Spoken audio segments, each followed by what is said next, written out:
Silyo pa kasi ito mga sir.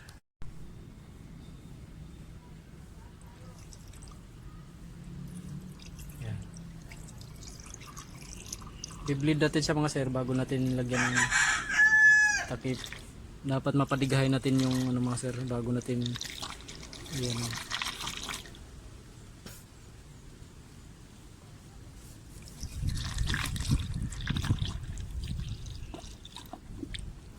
Lagay ko na yung coolant. I-bleed ko na lang siya mga sir.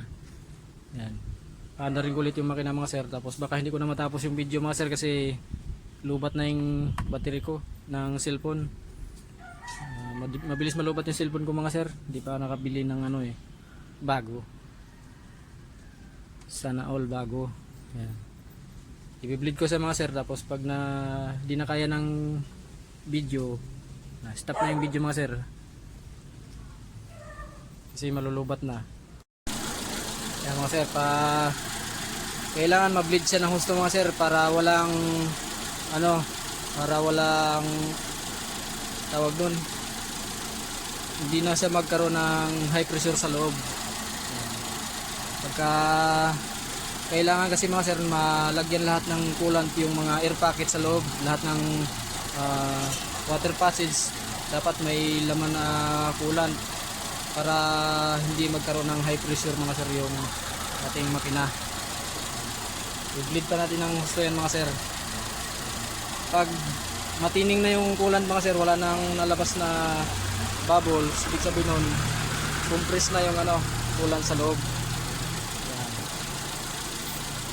Kailangan na natin lagyan ng radiator cap ito.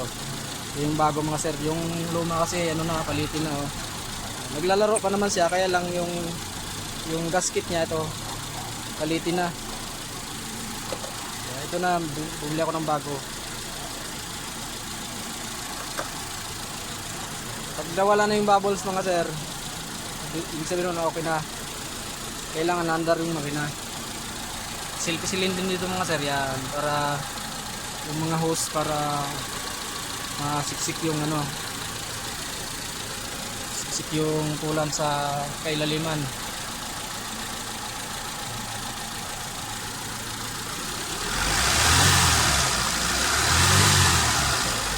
Ano rin mga sir, inihigop yung coolant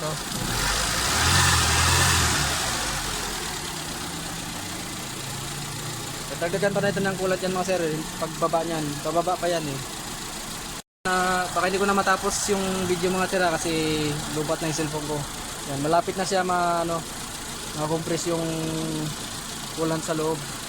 Hindi na ganong nalabas wala na ganong bubble na labas yan. Hindi na lang. Ganun lang mga sir, pagka nag-drain kayo ng coolant, nandiyan lang sa yan, yung drain plug yun. Ipa-flushing nyo lang, lagyan nyo ng distilled water. Kahit 2 beses lang, ayos na yun. Basta matanggal yung mga dumi sa loob mga sir yan.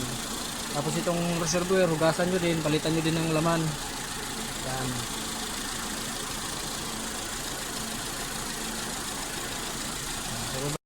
Yung mga sir, wala nang, di na siya nagbabubbles.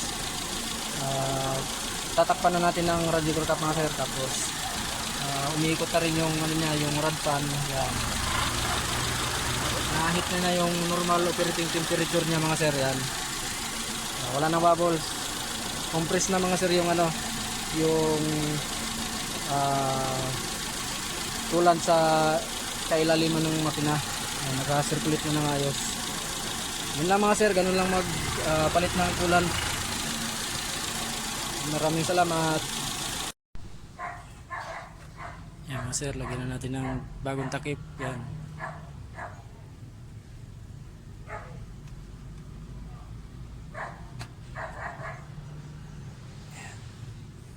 Ito mga sir, may coolant na rin. Nilagyan ko na rin ng bagong coolant.